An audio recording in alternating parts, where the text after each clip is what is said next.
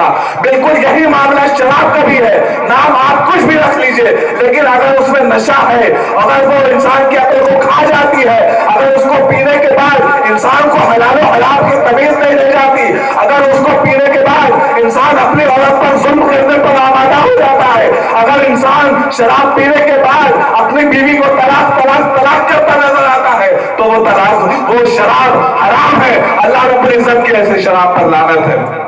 اور دوسری چیز جو اسی آیت میں اللہ رب العزت نے بیان فرمائی وہ کیا ہے؟ وہ جوا ہے۔